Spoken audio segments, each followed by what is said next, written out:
बिस्मिल्लाहिर्रहमानिर्रहीम। अस्सलाम वालेकुम व्यूअर्स, मैं हूं प्रोफेसर शाहिद महमूद और आज हम डिस्कस करने जा रहे हैं concept of functions in terms of variables. हम इससे पहले फंक्शंस और उसकी टाइप्स के बारे में डिस्कस कर चुके हैं, लेकिन आज जो हम डिस्कस करने जा रहे हैं that is the concept of functions in terms of variables. Concept of function in terms of variables. तो हमारे वो व्यूअर्स जिन्होंने अभी हमें ज्वाइन किया है और हमारे चैनल को अभी तक सब्सक्राइब नहीं किया, तो हमारी ये रिक्वेस्ट है कि वो हमारे चैनल को सब्सक्राइब करें और बेल आइकन को प्रेस करना मत भूलिएगा, ताकि आपको हमारी नए आने वाली वीडियोस की नोटिफिकेशन मिल सके। तो आइए हम चलते हैं अपने लेक्चर की तरफ। याद रखिएगा, फंक्शन का जो कॉन्सेप्ट है या फंक्शन की जो टर्म है, ये सबसे पहले जो इसको इस्तेमाल किया था वो लेबनीज़ ने इस्तेमाल किया था। लेबनीज़ हमारे पास एक साइंटिस्ट है, जर्मन मैथमेटिशियन था, एंड सबसे पहले जो फंक्शन का जो कॉन्सेप्ट इस्तेमाल किया या फंक्शन का जो वर्ड इस्तेमाल किया वो लेबनीज़ ने इस्तेमाल किया। और उसके पीछे जो मकसद था वो दो क्वांटिटीज़ के दरमियान में रिलेशन को जो है वो डिस्क्राइब करना था। मतलब दो क्वांटिटीज़ के दरमियान में जब हम एक रिलेशन लेते हैं तो उसको उसने फंक्शन का नाम दिया। इसमें हमारे पास जो दो क्वांटिटीज़ या दो वेरिएबल्स इस्तेमाल होते हैं, उसमें एक वेरिएबल जो है वो डिपेंडेंट वेरिएबल और जो दूसरा वेरिएबल है उसको हम इंडिपेंडेंट वेरिएबल का नाम देते हैं। तो आइए ज़रा इस कॉन्सेप्ट को समझने की कोशिश करते हैं। आपने एरिया ऑफ सर्कल के बारे में तो स्टडी किया होगा। जैसे फॉर एग्जांपल मैं ये कहता हूँ जी कि एरिया ऑफ सर्कल जो होता है वो हमारे पास क्या होता है, that is pi r square. Area जो होता है किसी भी सर्कल का, ठीक है, उसका फार्मूला होता है उसको कैलकुलेट करने के लिए, that is pi r square. अगर आप इस पूरे रिलेशन या इस पूरे फार्मूले को ऑब्जर्व करें तो आपको एक बात बिल्कुल वाज़ेह हो जाएगी। देखिए, एरिया जो है वो डिपेंड करेगा सर्कल के रेडियस के ऊपर, आर के ऊपर। यहाँ जो पाई है दैट इज़ अ कांस्टेंट, ये आप जानते हैं। पाई हम ये कहते हैं कि that is approximately equal to 22/7। ये इसकी फिक्स्ड वैल्यू होती है, तकरीबन 22/7, 3.141। That is approximately equal to 3.141। हम यहाँ पर पॉइंट्स में भी लिख सकते हैं, एंड सो ऑन। तो ये हमारे पास बेसिकली कांस्टेंट वैल्यू होती है पाई।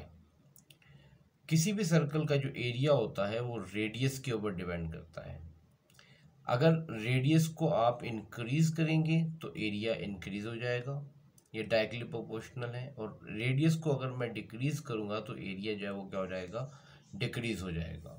जैसे एक एग्जांपल हम लेते हैं, ये हमने एक सर्कल कंसिडर कर लिया। इस सर्कल का डेफिनेटली यहाँ पर कोई ना कोई सेंटर होगा। सर्कल के सेंटर से लेकर के सर्कल के किसी भी पॉइंट तक का जो फासला होता है वो रेडियस कहलाता है, जिसको हम आर से रिप्रेजेंट करते हैं।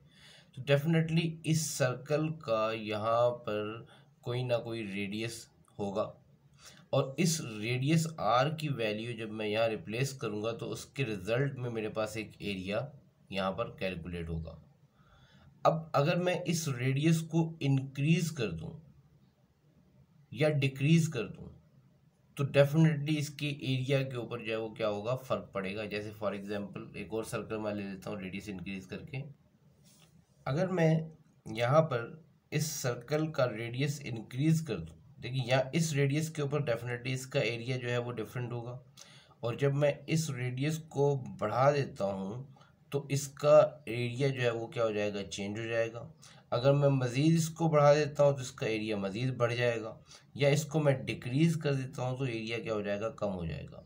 तो हम यहाँ पर ये कहते हैं कि बेसिकली जो एरिया है ये डिपेंड कर रहा है ऑन रेडियस, और रेडियस के मामले में हम इंडिपेंडेंट हैं, आज़ाद हैं कि यहाँ मैं रेडियस को चाहूँ तो इंक्रीज़ करवा लूँ, चाहूँ तो रेडियस को मैं यहाँ क्या करूँ, डिक्रीज़ करवा लूँ। जितना ज़्यादा इंक्रीज़ होगा रेडियस उतना ही एरिया इंक्रीज़ होगा।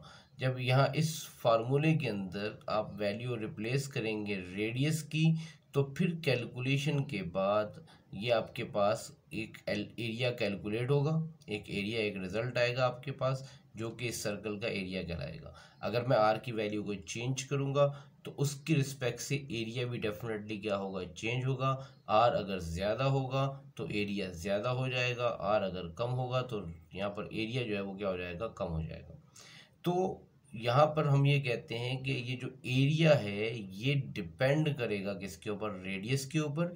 और रेडियस इनफैक्ट यहाँ पर जो क्वांटिटी है ये हमारे पास ये डिपेंडेंट है, सॉरी इंडिपेंडेंट वेरिएबल है, और ये हम अपनी मर्जी से यहाँ रिप्लेस करेंगे। और ये रेडियस जो होगा एरिया उसके ऊपर डिपेंड करेगा, तो एरिया डिपेंडेंट वेरिएबल का काम करेगा, और आर यहाँ पर जो है या रेडियस जो है ये हमारे पास इंडिपेंडेंट वेरिएबल का काम करेगा। तो हम इसको मेंशन कर देते हैं। जैसे देखें हमने यहाँ पर कह दिया कि एरिया जो है, जो ए से जिसको हम रिप्रेजेंट कर रहे हैं ये डिपेंडेंट वेरिएबल है, और रेडियस जो है वो हमारे पास जो आर है ये इंडिपेंडेंट वेरिएबल है। और इसके बाद हम ये कहते हैं कि भाई this formula clearly shows that कि जो एरिया ऑफ अ सर्कल है is depending on the radius of circle. ये भी आपको जो मैं बात एक्सप्लेन कर रहा था कि अगर मैं रेडियस को बढ़ाऊंगा तो एरिया बढ़ जाएगा, रेडियस कम करूंगा तो एरिया जो है वो कम हो जाएगा। तो इस सिचुएशन में हम ये कहते हैं कि जो एरिया है that is the function of r. Area जो है वो फंक्शन करेगा, एरिया जो है वो वर्कआउट करेगा with respect to the value of r. तो यहाँ पर ये जो टर्म हम यूज़ करते हैं हम ये कहते हैं कि जो एरिया है ये हमारे पास that is a function of are.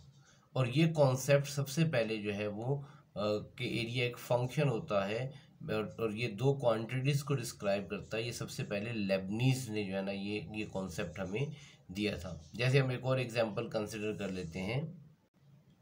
इसी तरीके से हमारे पास एक और चीज़ आती है जिसको कहते हैं वॉल्यूम ऑफ अ स्फीयर। याद रख लें किसी भी स्फीयर का या स्फेरिकल शेप का जो वॉल्यूम होता है वो फाइंड आउट करने के लिए हम फार्मूला इस्तेमाल करते हैं 4/3 pi R cube. V is equal to 4/3 pi R cube. Again यहाँ पर अगर आप इस क्वांटिटी को ऑब्जर्व कर लें, इस वैल्यू को ऑब्जर्व कर लें, तो ये आपके पास कंप्लीट वैल्यू जो मौजूद है 4/3 पाई, ये हमारे पास कांस्टेंट है, यानी ये फिक्स्ड वैल्यू होती है। अब वॉल्यूम जो होगा इसका डायरेक्टली जो रिलेशन होगा वो रेडियस से होगा। तो किसी भी स्फीयर का अगर मैं रेडियस जो है वो यहाँ पर जो भी रखूँगा उसकी रिस्पेक्ट से ये वॉल्यूम आएगा। और चूंकि ये डायरेक्टली प्रोपोर्शनल है तो डायरेक्टली प्रोपोर्शनल का हमारे पास जो रेशियो है उसका वो कॉन्सेप्ट यही है कि अगर मैं एक वैल्यू को इंक्रीज़ करूँगा तो उससे भी दूसरी वैल्यू भी इंक्रीज़ होगी, अगर एक वैल्यू को मैं डिक्रीज़ करूँगा तो दूसरी वैल्यू भी क्या हो जाएगी, डिक्रीज़ हो जाएगी।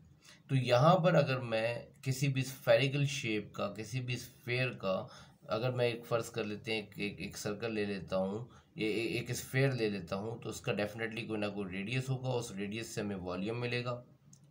यहाँ रेडियस की वैल्यू रिप्लेस होगी, वो वॉल्यूम हमें कैलकुलेट करके देगा।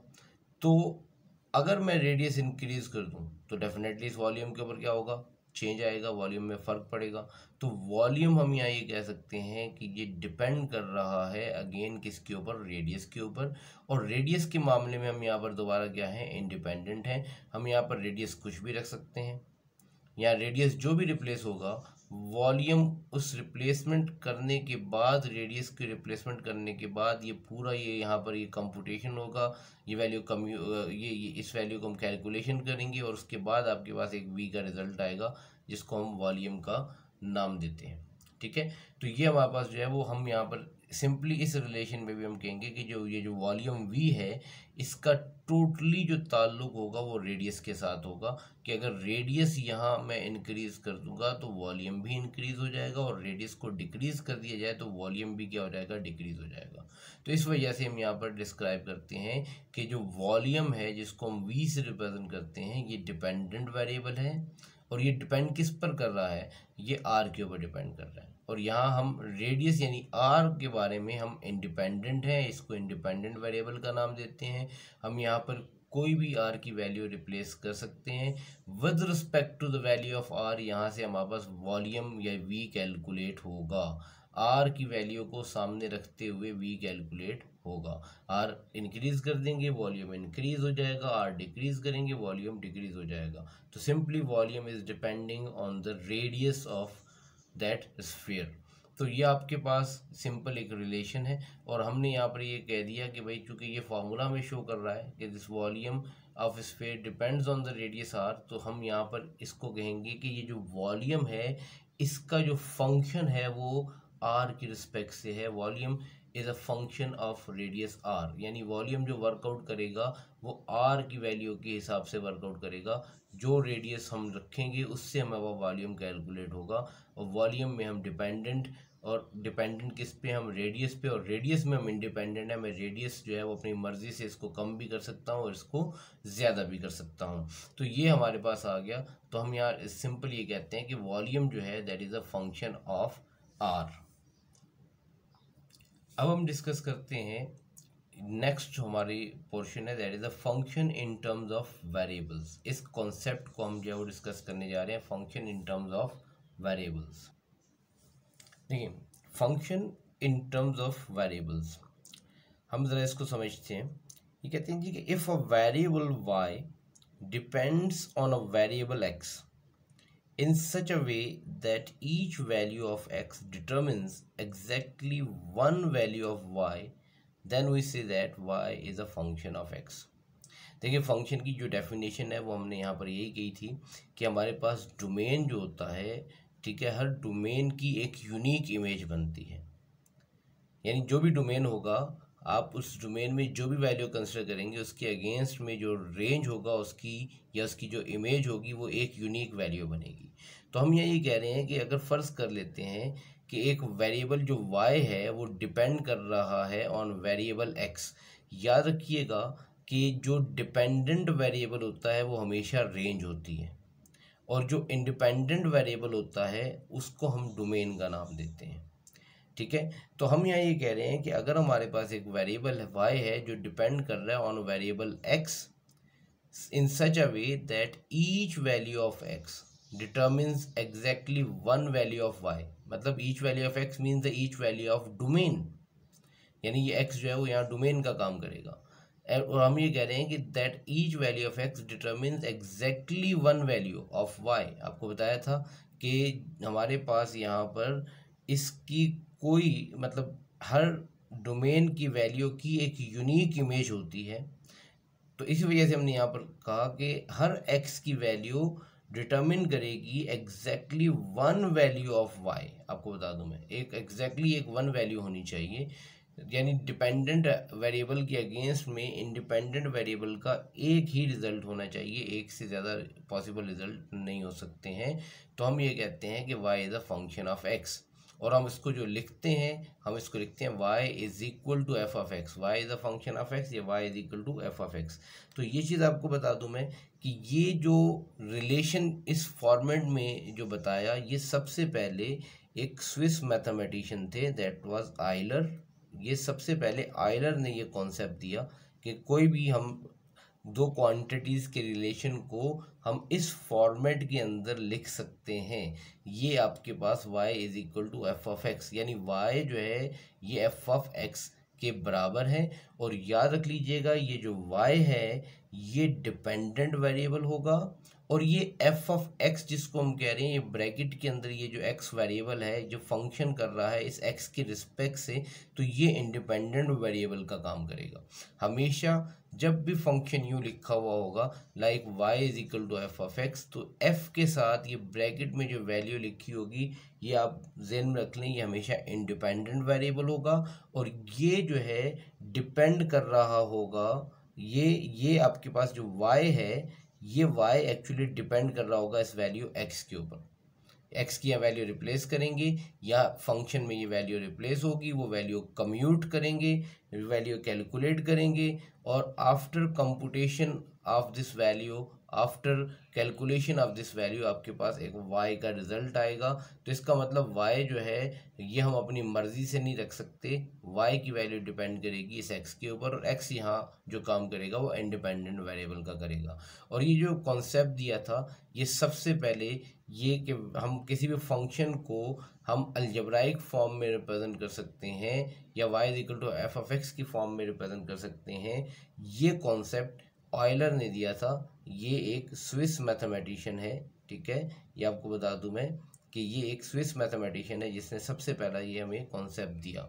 हमारे पास फंक्शंस में ये आपको बता दें डेरिवेटिव्स और एंटी डेरिवेटिव्स की जब हम बात करेंगे तो इसमें आयलर्स और लेबनीज इन दोनों का बहुत बड़ा जो है वो एक किरदार है कैलकुलस पोर्शन में। कैलकुलस के मैथमेटिक्स में जब हम डिस्कस करते हैं कैलकुलस के पोर्शन को, तो ये दो साइंटिस्ट जो है वो इनको एक नुमाया हैसियत हासिल है, एक आयलर और एक लेबनीज।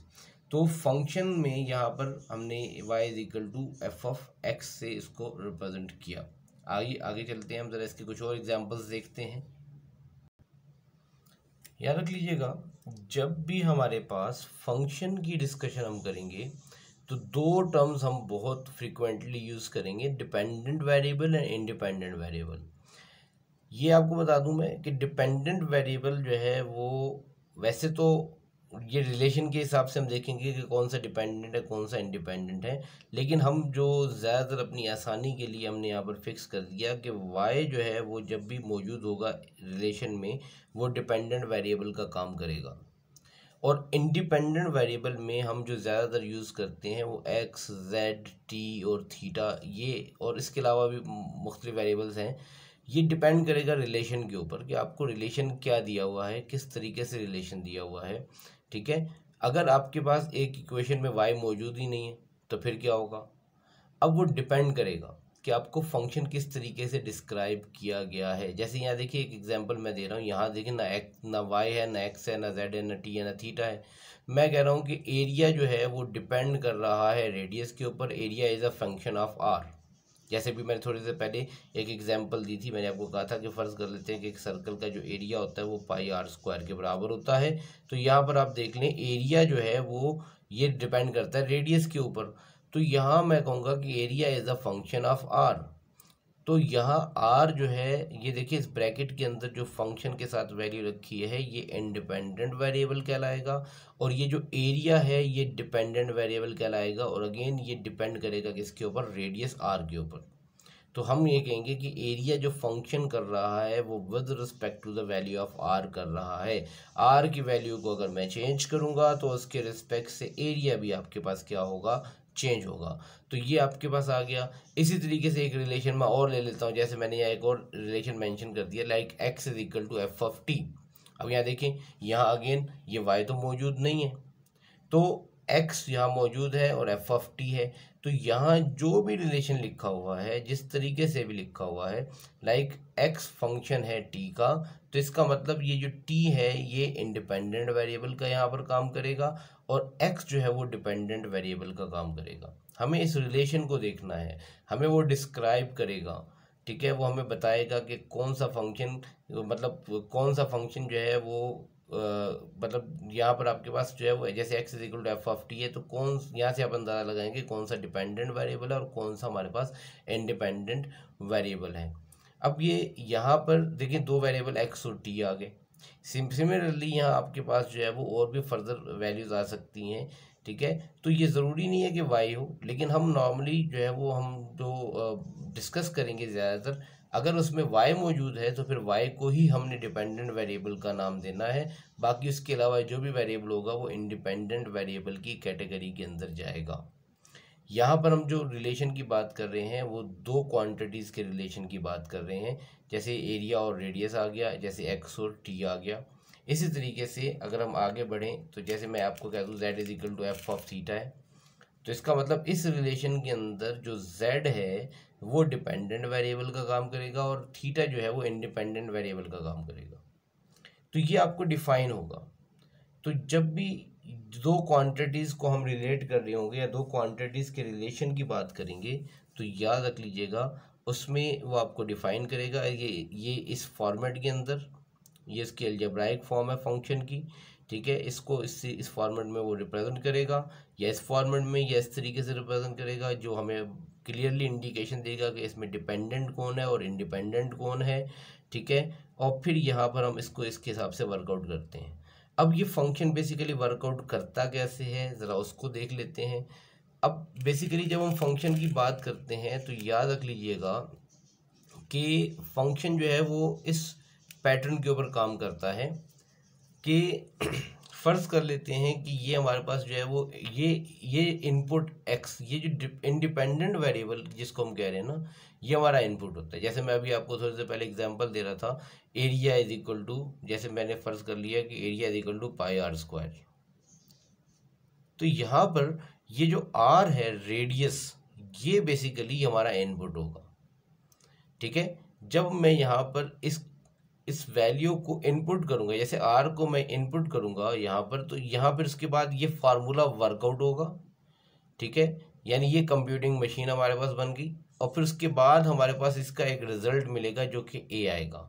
यानी इसका मतलब ये हुआ कि आप इनपुट के तौर पे एक्स यानी इंडिपेंडेंट वेरिएबल देंगे, ठीक है। फंक्शन एफ जो है वो उस एक्स की वैल्यू को क्या करेगा, यहाँ पर प्रोसेस करेगा, ठीक है। उस फंक्शन के हिसाब से जो भी फंक्शन आपको डिस्क्राइब किया गया होगा, ये उसको कंप्यूट करेगा उस वैल्यू को, ठीक है। तो इसका मतलब फंक्शन यहाँ पर हम कहेंगे कि that is a computing machine, और फिर हमको एज अ रिजल्ट एक आउटपुट मिलेगा जिसको हम एफ ऑफ एक्स का नाम देते हैं। ये आपके पास एक रिजल्ट आएगा जो कि एफ ऑफ एक्स कहलाएगा। ये हमारे पास जो है ना, ये यूँ समझ लें कि ये वाली वैल्यू उसकी इमेज या फिर रेंज कहलाती है। ये एक्स आपका डोमेन कहलाता है। जब आप इसको फंक्शन में रिप्लेस करेंगे, ठीक है, ये उसको कंप्यूट करेगा। जैसे यहाँ मैं आर की एग्जांपल दे रहा हूँ आपको, आर रेडियस है, यहाँ पर मैं ए रेडियस रखूँगा तो फिर उसका स्क्वायर आएगा, फिर उसका मल्टीपल आएगा पाई के साथ, तो आपके पास एक रिजल्ट आएगा ए का। तो इसका मतलब ए की टोटली वैल्यू जो होगी वो with respect to the value of r हम यहाँ पर फाइंड आउट करेंगे। तो ये आपके पास जो है वो फंक्शन जो काम कर रहा होता है बेसिकली इस सिस्टम के तहत जो है वो काम कर रहा होता है। तो यहाँ पर हम इसको जो है वो या एक्सप्लेन भी कर देते हैं, या रख लीजिएगा जो भी आपको मैं बात बता रहा था, ठीक है। ये वही बात मैंने यहाँ पर एक्सप्लेन कर दिया है। हम ये कहते हैं कि a function works like a computing machine like this, computing machine f that takes an input x, input x होगा, operates on it in some way and produces exactly one output f of x, ठीक है जी।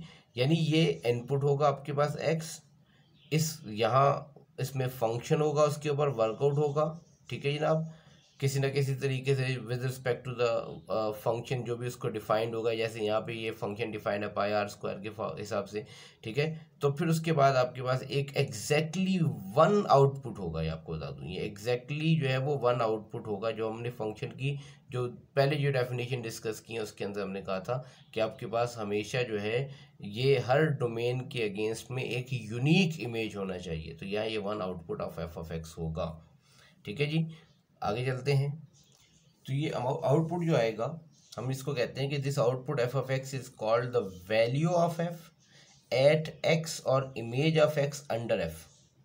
यानी अब जाहिर सी बात है हम जब वैल्यू रखेंगे तो एक्स की वैल्यू रखेंगे तो एफ ऑफ एक्स के अंदर तो आपके पास एक रिजल्ट आएगा, एक आउटपुट आएगा, ठीक है। तो उसको हम जो है ना वो हम कहते हैं कि वो जो that is the called off the value of F, function की वैल्यू होगी एट पॉइंट एक्स, जो भी हमारे पास एक्स मौजूद होगा, और इसको हम इमेज ऑफ एक्स भी कहते हैं, ठीक है, इमेज ऑफ एक्स भी कहते हैं।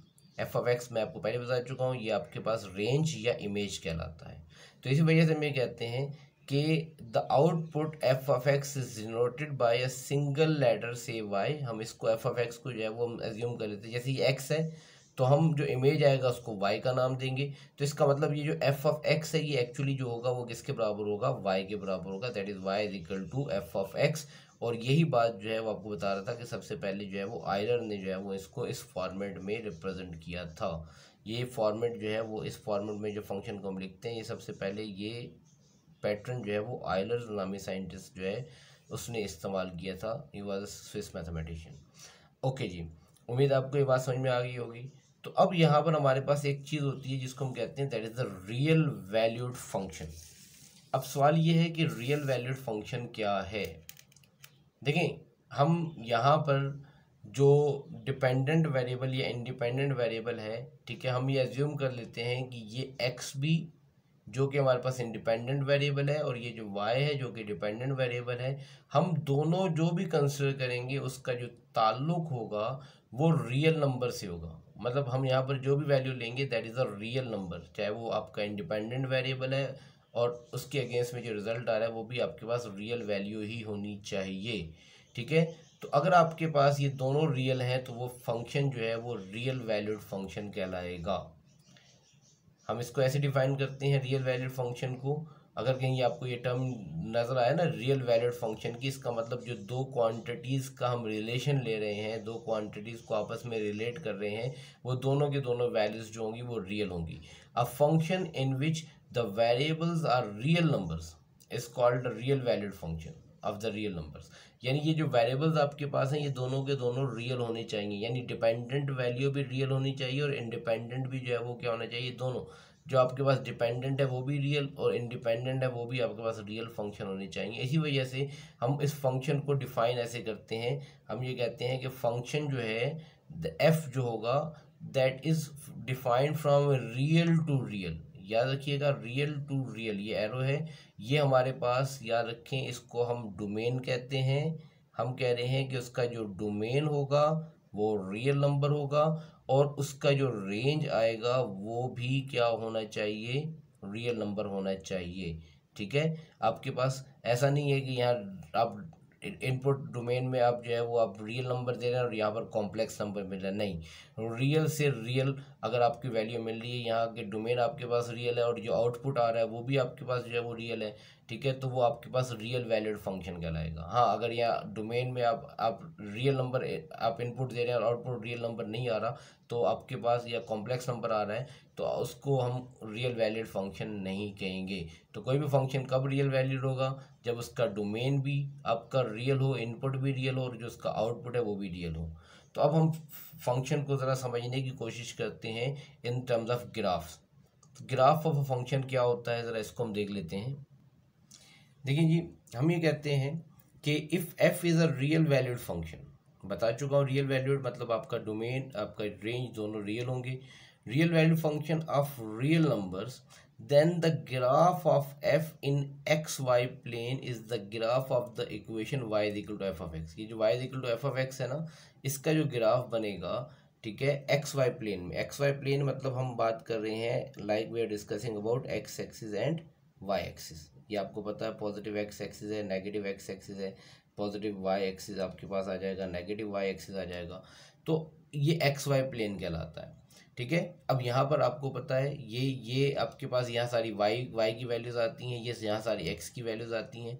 एक्स हमारा जो है वो इंडिपेंडेंट वेरिएबल होगा, जो मैं एक्स की वैल्यू रिप्लेस करूँगा उसके अगेंस्ट में वाई की वैल्यू आएगी, और ये जो वैल्यू यहाँ पर इस एक्स वाई प्लेन में रिप्रेजेंट होती है वो जो पॉइंट होता है आपको बता दूँ वो in the form of P x comma y या ऑर्डर्ड पेयर की फॉर्म में रिप्रेजेंट होता है। ठीक है, ये x यहाँ पर हमारे पास ये डोमेन का काम करता है और y हमारे पास जो है वो याद रखिएगा रेंज का काम करता है। ये जो पॉइंट हमने यहाँ मेंशन किया है ये x जो होगा ये हमारे पास डोमेन होगा और ये जो y होगा ये हमारे पास जो है वो रेंज होगा। y को हम रेंज कहेंगे और x की जो वैल्यू है ये हमारे पास जो है वो क्या कहलाएगी, डोमेन कहलाएगी। Is that clear? तो ये आपके पास क्या आ गया, ये एक्स एक्सिस और वाई एक्सिस है। ठीक है, तो एक्स वाई प्लेन के अंदर हम इसको रिप्रेजेंट करते हैं और ये the graph of F is the set of the points. ये जो पॉइंट्स हैं इसकी फॉर्म में ग्राफ बनेगा जिसको हम कोऑर्डिनेट्स या ऑर्डर्ड पेयर्स कहते हैं। ठीक है, और ऑर्डर पेयर्स में एक्स हमेशा पहले और वाई हमेशा बाद में लिखा जाता है। ये डोमेन और ये रेंज कहलाता है। ये एक्स की वैल्यू आप इनपुट के तौर पे देंगे और आउटपुट के तौर पे हमें वाई की वैल्यू मिलेगी। ठीक है, तो ये कोई भी जो होगा वो इस फॉर्मेट में होगा एक्स कॉमा वाई या फिर x comma F of x, क्योंकि वाई जो है वो एफ ऑफ एक्स है। ठीक है, एक्स की वैल्यू जब रखेंगे फंक्शन में तो उससे जो रिजल्ट आएगा वो एफ ऑफ एक्स, ये आपका इमेज कहलाएगा। तो यहाँ हम इस वजह से यहाँ मेंशन करते हैं कि ये जो x है ये डोमेन है जो कि इंडिपेंडेंट वेरिएबल होगा हमेशा, और y is equal to f x जो है वो रेंज होगा, y लिखें या एफ एक्स लिखें बात एक ही है, और ये हमारा डिपेंडेंट वेरिएबल होगा। आइए इसकी एक दो एग्जांपल्स हम देख लेते हैं। हम इस फंक्शन का हम ग्राफ बनाना चाहते हैं, like y is equal to f of x is equal to x square. ये एक रिलेशन है y is equal to x square. मैं इसको y लिखूँ या एफ ऑफ एक्स लिखूँ, ये आपको बता दूँ, मैं यहाँ पर बात होगा तो आपको ये इस तरीके से मेंशन किया होता है, like f of x is equal to x square. ठीक है, तो या y या बात होगा जो है ना वो आपको ये चीज़ नहीं देता, वो आपको कहता है y is equal to x square. तो एक ही बात है, ठीक है, y is equal to x square के या f of x is equal to x square के, यानी इसका मतलब मैं y is equal to x square लिख रहा हूँ, और ये x यहाँ पर हमारे पास याद रखिएगा इंडिपेंडेंट वेरिएबल है, y डिपेंडेंट वेरिएबल है। ठीक है, तो अगर मैं इसका ग्राफ बनाना चाहूँ, इस पर्टिकुलर अलजेब्राइक इक्वेशन का अगर मैं ग्राफ बनाना चाहूँ, तो इस ग्राफ को मैं कैसे एक्स वाई प्लेन के ऊपर या एक्स एक्सिस वाई एक्सिस के ऊपर प्लॉट करूँगा।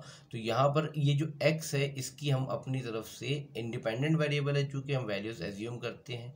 ठीक है, हम वैल्यू यहाँ पर कुछ भी रिप्लेस कर सकते हैं, लेकिन वो वैल्यू जो भी होगी that belongs to the real number होना चाहिए। हम यहाँ ये कहते हैं कि एक्स जो है वो दैट मस्ट भी belongs to the real number, और यहाँ पर हम जो है वो रियल नंबर में हम जो वैल्यूज जो है वो एज्यूम करेंगे, वैसे तो कोई भी रख सकते हैं, 0 +-1 +-2 +-3 एंड सो ऑन। हम यहाँ से वैल्यूज जो है ना वो पिक करेंगे। लाइक मैं देखें, मैं 0 से स्टार्ट करता हूँ, मैं फिक्स वैल्यूज ले रहा हूँ, पॉइंट्स में भी ले सकते हैं, ऐसा नहीं है कि पॉइंट में भी वैल्यू को हम कंसिडर कर सकते हैं। लाइक यहाँ x की वैल्यू मैं 0 एज्यूम कर लूँ, अगर फर्ज कर ले मैं x की यहाँ वैल्यू 0 रखूँगा तो ये 0 का स्क्वायर 0 हो जाएगा, तो हमारे पास जो y की वैल्यू आएगी या एफ ऑफ एक्स की वैल्यू आएगी वो 0 आ जाएगी। इसी तरीके से मैं अगर x की वैल्यू 1 रिप्लेस कर दूँ तो ये 1 का जब स्क्वायर होगा तो ये रिजल्ट 1 आएगा।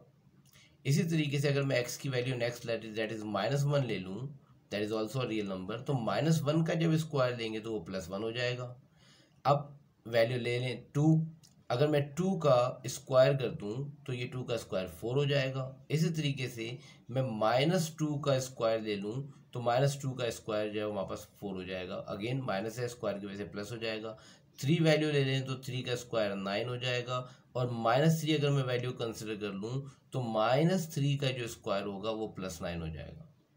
तो आप यहाँ क्लियरली देख रहे हैं कि यहाँ पर आपके पास x की जो वैल्यूज़ हैं वो हमने यहाँ रिप्लेस की। अच्छा, ये अब चूंकि ये एक कर्व शेप है, ठीक है, तो मैं इसमें जितने ज़्यादा पॉइंट्स दूंगा उतनी ज़्यादा शेप मेरे पास वाज़े आएगी। अगर मैं जैसे 1 और 2 के दरमियान में डेसिमल्स वाली वैल्यू ले लूँ तो जितनी ज़्यादा हम पॉइंट्स यहाँ पे कंसिडर ये यहाँ जितनी ज़्यादा हमारे पास ये पॉइंट हम यहाँ कंसिडर कर रहे होंगे उतने ही हमारे पास जो वैल्यूज़ होंगी वो उतने ही ग्राफ या उसकी शक्ल जो है वो ज़्यादा वाज़े बनेगी। इन पॉइंट्स को हम ऑर्डर पेयर की फॉर्म में भी रिप्रेजेंट कर सकते हैं, जैसे मैंने यहाँ मेंशन किया, आपको बताया है। लाइक ये देखिए, x की वैल्यू 0 है, y की वैल्यू 0 है, मैं आपको बता चुका हूँ पहले ही कि कोई भी पॉइंट जब हम रिप्रेजेंट करते हैं इन the form of order pair तो x हमेशा पहले और y हमेशा बाद में आता है। ठीक है, तो x की वैल्यू 0, y की वैल्यू 0, ये 0 0 हो जाएगा। ये ऑर्डर पेयर हमारे पास 1, 1 हो जाएगा। ये ऑर्डर पेयर x की वैल्यू -1 है तो ये -1, 1 हो जाएगा।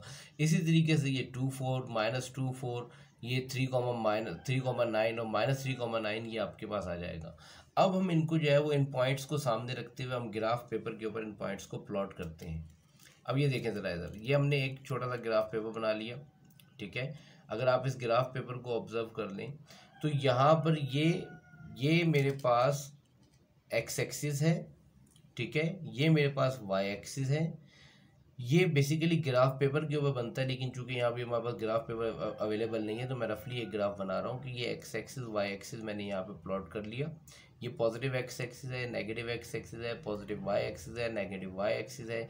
यहाँ पर हम क्या करते हैं, ये जो वैल्यूज़ हैं ये x की वैल्यूज़ आती हैं, ये +1 है, ये +2 +3 ये पॉजिटिव में जाएगा, ये -1 -2 -3 ये नेगेटिव में जाएगा। ये y की वैल्यूज़ होती हैं, ये देखें, ये इस वैल्यू को 1 कहेंगे, 2 3 4 5 6 7 8 9, ये इसी तरीके से नीचे नेगेटिव में वैल्यूज़ आएंगी। लेकिन चूंकि मैं जो वैल्यूज़ कंसिडर कर रहा हूँ, इन वैल्यूज़ को अगर आप ऑब्जर्व करें तो y की वैल्यू नेगेटिव हो ही नहीं सकती, क्योंकि आपके पास जो रिलेशन डिस्क्राइब है वो है y is equal to x square. और यहाँ पर मैं एक्स की कोई भी वैल्यू रखूँ, चाहे वो पॉजिटिव या नेगेटिव, वो वाई का जो रिजल्ट है वो पॉजिटिव ही आएगा। तो इस वजह से यहाँ पे मैंने नेगेटिव वाई एक्सिस को मेंशन नहीं किया, मैंने सिर्फ पॉजिटिव वाई एक्सिस रखा। अब इन पॉइंट्स को मैंने प्लॉट कर लिया, लाइक देखिए एक्स की वैल्यू 0, वाई की वैल्यू 0, तो ये पॉइंट है, ये पॉइंट हमारे पास जिसको हम ओरिजिन कहती हैं, एक्स भी 0 होगा, वाई भी 0 होगा।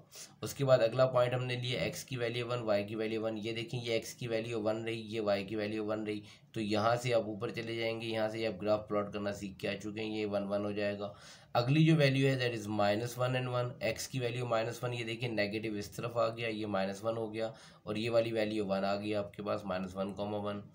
इसी तरीके से मतलब आप देख लें अगली वैल्यू जो आपके पास 2 और 4 है, तो ये x की वैल्यू 2 आ गई, 1 and 2, y की वैल्यू 1 2 3 4, आप यहाँ से u मूव कर जाएंगे और यहाँ से स्ट्रेट ऊपर, तो ये पॉइंट आ जाएगा 2, 4। नेक्स्ट दैट इज -2, 4 है, तो ये आपके पास ये वैल्यू -1 और -2 आ गई, और ये 4 अगेन पॉजिटिव है, तो हमें ऊपर जाना पड़ेगा 1 2 3 4, तो ये आपके पास -2, 4 आ जाएगा। इसी तरीके से 3, 9 पॉइंट्स प्लॉट कर लेंगे, एक्स की वैल्यू 3 आ गई और ये वाई की वैल्यू 9 ये ऊपर आ गया, और -3, 9, ये देखें ये एक्स की वैल्यू -3 आ गई, वाई की वैल्यू 9। अब मैं ये वैल्यूज बढ़ाता चला जाऊंगा, ये ग्राफ बढ़ता चला जाएगा इसी तरीके से, ठीक है, ये वैल्यूज एक्स की वैल्यूज बढ़ती चली जाएंगी और यहाँ से वाई की वैल्यूज भी इंक्रीज होती चली जाएंगी। तो ये हमारे पास एक रिलेशन आ गया। अगर आप इस वैल्यू को ऑब्जर्व करें तो ये एक्स हमारे पास डोमेन है, और इस एक्स डोमेन के अंदर कोई एक वैल्यू भी आप गौर से देख लें तो रिपीट नहीं हो रही है, कोई एक वैल्यू आपके पास रिपीट नहीं हो रही, ठीक है। और रेंज के बारे में तो हम आपको पहले बता चुके हैं कि वो रिपीट हो सकता है, यहाँ जैसे 1 1 आ गया, ओके 4 4 आ गया, कोई मसला नहीं है, ठीक है। इमेज या रेंज रिपीट हो सकता है, लेकिन repetition of domain is not possible, x की वैल्यू आपकी रिपीट नहीं हो सकती, ठीक है। तो बहरहाल ये जो रिलेशन हमारे पास इस वक्त करंट सिचुएशन में मौजूद है, हम ये कहेंगे कि this relation is a function, ठीक है जनाब। ये y equal to x square है, ये एक्चुअली एक फंक्शन है, क्योंकि आपके पास जो इंडिपेंडेंट वेरिएबल रिप्लेस कर रहे हैं वो रिपीट नहीं हो रहा, जबकि आपके पास जो डिपेंडेंट वेरिएबल है, ठीक है, वो रिपीट हो या ना हो उससे हमें कोई फ़र्क नहीं पड़ता। तो उम्मीद है आप लोगों को ये ग्राफ समझ में आ गया होगा कि किस तरीके से ग्राफ को हम प्लॉट करते हैं। इसकी एक और एग्जाम्पल देख लेते हैं हम। एग्जाम्पल नंबर 2 में हमने इक्वेशन कंसिडर की, that is y square is equal to x, ठीक है। Y square is equal to x, यहाँ पर आपके पास जो है वो वाई, मैंने आपको कहा वाई और एक्स का जब भी रिलेशन होगा वाई डिपेंडेंट होगा, एक्स इंडिपेंडेंट होगा। तो मैं यहाँ वाई को सिंगल अकेला कर लेता हूँ, स्क्वायर को ख़त्म करने के लिए मुझे यहाँ स्क्वायर रूट लेना पड़ेगा। जब मैं स्क्वायर रूट लूँगा तो इधर स्क्वायर रूट आएगा, तो स्क्वायर रूट के साथ प्लस माइनस आता है, यहाँ ये स्क्वायर से स्क्वायर रूट कैंसिल होकर आपके पास Y is equal to plus minus square root of X आ जाएगा। ये एक हमारे पास रिलेशन जनरेट हो गया, Y is equal to plus minus square root of X. अब हम क्या करेंगे, यहाँ पर x चूँकि इंडिपेंडेंट है, हम यहाँ अपनी मर्जी से x की वैल्यूज एज्यूम करेंगे, ठीक है, लेकिन होनी रियल नंबर चाहिए हैं, ठीक है। यहाँ पर हम उसके अगेंस्ट में y की वैल्यूज जो है वो हमें मिलेंगी। अब यहाँ हम स्टार्ट करते हैं, लाइक देखिए इससे पहले हमने कहा था कि जो x की वैल्यू होगी, ठीक है, वो रियल नंबर होगा, और वो हम जो है वो एज्यूम करते हैं that is 0 plus minus 1 plus minus 2 and so on, हम ये वाली वैल्यूज कंसिडर कर रहे होते हैं। अब मैं यहाँ पर x की वैल्यू जब 0 लूँगा तो 0 का स्क्वायर रूट जो है वो 0 हो जाएगा, तो आपके पास प्लस माइनस 0, 0 का प्लस माइनस नहीं लिखा जाता, इसका मतलब x 0 से y की वैल्यू 0 आ जाएगी हमारे पास। इसी के साथ ये देखें ज़रा, मैं यहाँ पर क्या करूँगा, x की वैल्यू मैं +1 ले लेता हूँ, आपको पता है 1 का स्क्वायर रूट जो है वो 1 आ जाएगा, ठीक है। और यहाँ पर आपके पास जब 1 आएगा तो ये प्लस माइनस 1 आ जाएगा, तो इस 1 से हमें y की दो रिजल्ट मिले, एक +1 और एक -1, ठीक है जी। इसी तरीके से मैं यहाँ पर, अब देखिए यहाँ 1 के बाद मैं -1 लेता वैल्यू, लेकिन मैंने -1 कंसिडर नहीं किया, क्योंकि अगर मैं यहाँ पर -1 रखूँगा, ठीक है, तो आप पढ़ के आ चुके हैं कि स्क्वायर रूट ऑफ अगर -1 होगा तो वो आयोटा में कन्वर्ट हो जाता है, और आयोटा हमारे पास रियल नंबर नहीं है, आयोटा हमारे पास बेसिकली कॉम्प्लेक्स नंबर में चला जाता है। और हम बात कर रहे हैं रियल वैल्यूड फंक्शन की, यानी डोमेन भी रियल होना चाहिए और रेंज भी रियल होना चाहिए, दोनों। तो यहाँ अगर मैं डोमेन रियल रख रहा हूँ तो रेंज रियल नहीं आ रहा है, इस वजह से मैं -1 को यहाँ से इग्नोर कर दूंगा। इसका मतलब यहाँ कोई भी नेगेटिव वैल्यू हम कंसिडर नहीं कर सकते एक्स की। तो इसका मतलब एक्स की जो भी वैल्यू होगी वो पॉजिटिव होगी, नेगेटिव हो नहीं सकती। ठीक है, तो यहाँ हम एक्स की वैल्यू को रिप्लेस करेंगे। अब जैसे मैं 1 के बाद मैं 2 ले सकता हूँ, लेकिन मैंने 2 नहीं लिया क्योंकि आंसर पॉइंट में आएगा। मैंने वो वैल्यूज ले ली जिससे हमें फिक्स रिजल्ट मिल जाए, ताकि हम ग्राफ को थोड़ा सा समझ लें। ठीक है, मैं 2 और 3 भी रख सकता हूँ, ऐसा नहीं है। हम कैलकुलेटर से इसकी वैल्यू निकाल लेंगे, 2 की वैल्यू आ जाएगी 1 पॉइंट समथिंग, √3 आ जाएगा 1.732। तो वो पॉइंट में आ जाएगा, उससे हमें कोई फ़र्क नहीं पड़ता है। लेकिन हम यहाँ पर जो है वो चूँकि स्क्वायर रूट है, तो हम सिर्फ एक्स की वो वैल्यूज ले लें जो परफेक्ट स्क्वायर है। जैसे मैंने इसकी वैल्यू 4 ले ली, तो एक्स की जगह 4 लेंगे तो 4 का स्क्वायर रूट 2 आ जाएगा, तो मेरे पास जो रिजल्ट आएगा +-2 हो जाएगा, वाई की वैल्यू +-2। इसी तरीके से मैं एक्स की जगह एक और परफेक्ट स्क्वायर दैट इज़ 9 ले लूँ, तो इसका जो रिजल्ट आएगा वो +-3 आ जाएगा। 9 का रूट जो है वो 3 होता है स्क्वायर रूट, तो आपके पास +-3 आ जाएगा। इसी तरीके से जब मैं 16 लूँगा एक्स की जगह पर, तो इसका जो रिजल्ट आएगा वो +-4 आ जाएगा। एंड अगर मैं 25 ले लूँ तो इसका जो रिजल्ट है वो ± आपके पास 5 आ जाएगा। ठीक है जी, तो ये आपके पास जो है वो इसको अगर ऑर्डर पेयर की फॉर्म में इन तमाम पॉइंट्स को रिप्रेजेंट कर लें, तो ये एक्चुअली x0 से हमें 0 मिला पहला पॉइंट, x1 से +-1, इसका मतलब ये हमारे पास 2 रिजल्ट हैं। 1 से हमें +1 मिला एक, और इसी 1 से हमें -1 मिला, तो ये 2 रिजल्ट आ रहे हैं। यानी ये यहाँ पर आपके पास ये x4 है, इस 4 से हमें ये 2 मिला, और इसी 4 से हमें -2 मिला। ये मैंने चंद एक ऑर्डर पे रिप्रेजेंट किए हैं। ठीक है, जैसे अब 9 है, 9 से 3 मिला एक, और 9, -3 दूसरा ऑर्डर पे हो जाएगा। 16, 4, 16, -4, इसी तरीके से 25, 5 और 25, -5 ये ऑर्डर पेयर्स आ जाएंगे। अब इनको हम क्या करते हैं, जो हमने चंद एक जो है वो यहाँ पर ये जो ऑर्डर पेयर्स बनाए हैं, ये वैल्यूज निकाली, इसको हम ग्राफ के ऊपर रिप्रेजेंट करते हैं। ठीक है, तो आइए चलते हैं इसके ग्राफ के ऊपर। ये हमने यहाँ पर एक्स एक्सिस प्लॉट कर लिया, और ये हमने वाई एक्सिस प्लॉट कर लिया। देखिए मैंने नेगेटिव एक्स एक्सिस को छोटा बनाया है, क्यों? उसकी वजह ये है कि मेरे पास नेगेटिव एक्स एक्सिस की या माइनस की कोई वैल्यू है ही नहीं, हमने एज्यूम ही नहीं की यहाँ पर। तो एक्स की जो भी वैल्यूज आएंगी वो सारी की सारी पॉजिटिव होंगी यहाँ पर। ठीक है, और ये हमारे पास जो है ना ये वाई की वैल्यूज़ हैं, ये आपके सामने ये मौजूद हैं। ठीक है, ये भी सारी की सारी वैल्यूज जो हैं वो पॉजिटिव हैं। ये पॉजिटिव भी होंगी और नेगेटिव भी होंगी। देखिए वाई ऊपर जाएंगे तो ये सारी पॉजिटिव है, नीचे जाएंगे तो सारी नेगेटिव हैं। ये हमने पॉइंट्स प्लेस कर लिए, वैसे ही ग्राफ पेपर के ऊपर बनता है, लेकिन अगेन ग्राफ मौजूद नहीं है हमारे पास, तो मैं इसको यहाँ पर रफली बना रहा हूँ। मैंने कहा जी 1 है, 2 है, 3 है, 4 है, 5 है एंड सो ऑन। ये हमारे पास जो है ना ये पॉइंट्स आ गए। ठीक है, तो यहाँ हम क्या करेंगे, ये देखें ये एक्स एक्सिस और वाई एक्सिस जो है ये इसको हमने यहाँ पर प्लॉट कर लिया। ठीक है, और देखिए फर्स्ट पॉइंट 0, 0, ये अपने 0, 0 मेंशन कर दिया, ये पॉइंट आ गया। Next value that is 1, 1, x की वैल्यू 1 है और वाई की वैल्यू 1, ये एक्स की वैल्यू 1 रही, वाई की वैल्यू 1, ये पॉइंट आपने यहाँ मेंशन कर दिया। इसी तरीके से नेक्स्ट है दैट इज 1, -1, तो एक्स की वैल्यू 1 और वाई की वैल्यू -1 है, ये आपने यहाँ मेंशन कर दिया। इसके बाद आप देखें नेक्स्ट वैल्यू एक्स की वैल्यू जो है वो 4 है हमारे पास, उससे हमें +2 मिल रहा है, ये 4 एक्स की वैल्यू, और ये वाई की वैल्यू +2, तो ये आपके पास ये पॉइंट आ जाएगा। इसी तरीके से 4 से हमें -2 मिल रहा है, तो ये आपके पास एक्स की वैल्यू 4, और माइनस के लिए हमें नीचे जाना पड़ेगा, ये -2, ये आ गया नीचे नेगेटिव एक्स एक्सिस। इसी तरीके से ये 9 के ऊपर हमें 3 मिल रहा है, ये देखिए ये 9 आ गया, 9 के ऊपर ये प्लस का 3 आ गया, ये देखिए 1, 2 एंड 3, यहाँ से सीधा यूँ आप आ गए, यहाँ से ऊपर चले गए। इसी तरीके से 9 से हमें -3 मिल रहा है। ये हमने चंद एक पॉइंट्स यहाँ मेंशन कर लिए, अगले पॉइंट्स भी प्लॉट करेंगे इसी तरीके से, आगे वापस आ जाएगा। तो फिर हम इसको रफ एंड स्केच के साथ इन पॉइंट्स को ज्वाइन कर देंगे, रफ एंड स्केच के साथ ये बनेगा। ये आपके पास ये इस तरीके से एक ग्राफ बन गया, ये हमने यहाँ एक ग्राफ यहाँ पर प्लॉट कर लिया, तो ये हमारे पास एक रिलेशन आ गया। ठीक है जनाब, इस रिलेशन को हमने यहाँ पर ग्राफ की शक्ल में रिप्रेजेंट किया। अब ये देखना है कि ये फंक्शन है या नहीं है। तो अगेन जैसे मैं आपको बता चुका हूँ कि डोमेन की वैल्यू जो है वो आपके पास जो है हर डोमेन के अगेंस्ट में एक यूनिक इमेज होना चाहिए। अब मैं इस 1 है ना, इस 1 से मुझे एक ही वैल्यू मिलनी चाहिए, लेकिन मसला ये है कि इस 1 से हमें एक वैल्यू नहीं मिल रही है, हमें 2 वैल्यूज़ मिल रही हैं। यानी ये देखें ये डोमेन में हमारे पास 1 आ गया, और उससे रेंज 1 आ रहा है, और उसी डोमेन 1 से रेंज -1 आ रहा है। यानी इसका मतलब क्या हुआ कि डोमेन की जो वैल्यू है वो रिपीट हो गई, और फंक्शन में हम ये कहते हैं कि डोमेन रिपीट नहीं होने चाहिए। जैसे ये देखिए यहाँ 4 से हमें 2 मिल रहा है, 4 से -2 मिल रहा है। तो ये हमारे पास जो है वो डोमेन रिपीट हो रहा है। तो जब कभी भी डोमेन रिपीट होगा तो वो फंक्शन सॉरी हाँ, जिसमें जो डोमेन है वो रिपीट हो रहा है, ठीक है ना। तो जब भी डोमेन रिपीट होगा तो रिलेशन हमारे पास जो है वो फंक्शन नहीं कहलाएगा, क्योंकि डोमेन जो है वो रिपीटेशन नहीं हो सकती है फंक्शन की। हम पहले भी आपको काफ़ी डिटेल से बता चुके हैं कि domain can not be repeated. तो इसका मतलब ये जो ग्राफ आपके साथ मौजूद है, ये जो हमने बनाया है, ये फंक्शन नहीं है, ठीक है जी। तो इसका मतलब y square is equal to x is not a function. तो उम्मीद है आप लोगों को ये बात समझ में आ गई होगी कि ये हमारे पास फंक्शन नहीं है। इसमें हमारे पास एक और तरीक़ेकार होता है, ठीक है। इसमें हम इसको हम कहते हैं that is called the vertical line test. अगर हम ग्राफ बनाते हैं, ठीक है, तो ग्राफ फंक्शन है या नहीं है, उसके लिए वर्टिकल लाइन टेस्ट हमें हेल्प करता है ये डिटरमिन करने के लिए कि ये रिलेशन फंक्शन है या नहीं है। जैसे ये देखिए, ये हमारे पास ये ग्राफ बनाया हमने।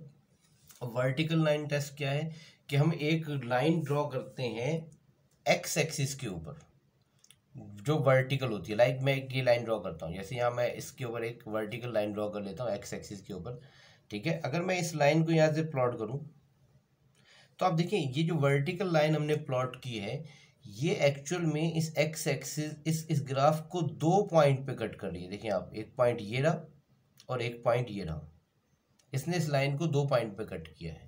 तो जब कभी भी कोई आप ग्राफ प्लॉट करेंगे किसी भी फंक्शन का, अगर वो 2 पॉइंट्स मतलब एक पॉइंट से ज़्यादा पॉइंट पे उस वर्टिकल लाइन उस ग्राफ को कट कर रही है, तो वो कभी भी फंक्शन नहीं होगा। और आप देखिए, मैं यहाँ कोई भी वर्टिकल लाइन प्लॉट कर लूँ, जैसे फर्ज कर लो मैं यहाँ पर एक और वर्टिकल लाइन प्लॉट कर लेता हूँ, ठीक है। अगर मैं एक और वर्टिकल लाइन प्लॉट कर दूँ यहाँ पर, तो मैं जहाँ से भी इसको वर्टिकल लाइन प्लॉट करूँगा तो मेरे पास, याद रखिएगा, ये हमेशा 2 पॉइंट पे कट कर रहा होगा वर्टिकल लाइन।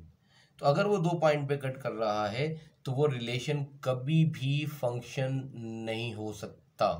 अगर आप उसका ग्राफ बनाएं और वो वर्टिकल लाइन यानी ऐसी लाइन जो एक्स एक्सिस की क्या हो, परपेंडिकुलर और वाई एक्सिस के पैरेलल हो, ठीक है, तो आपको अगर वो 2 पॉइंट पे कट कर रही है तो वो कभी भी ग्राफ नहीं होगा। जैसे आप देख लीजिए,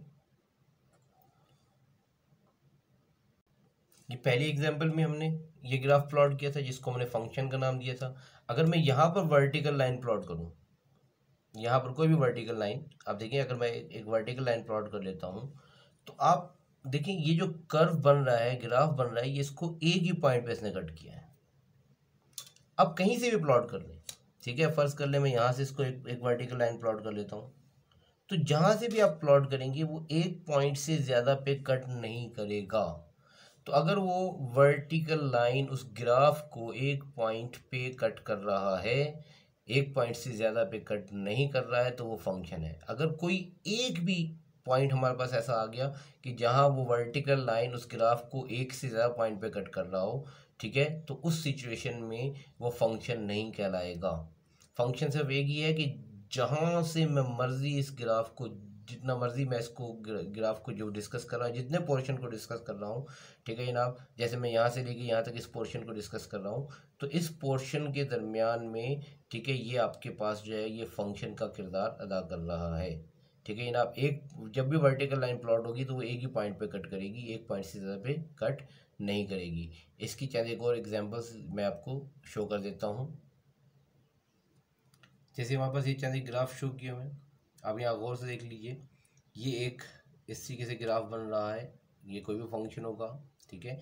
अगर मैं इसकी वर्टिकल लाइन्स लूँ, जैसे यहाँ पर ये देखिए एक ही पॉइंट पे कट कर रहा है, तो एक से ज़्यादा पॉइंट पे ये कट नहीं कर रहा, तो इसका मतलब ये फंक्शन है।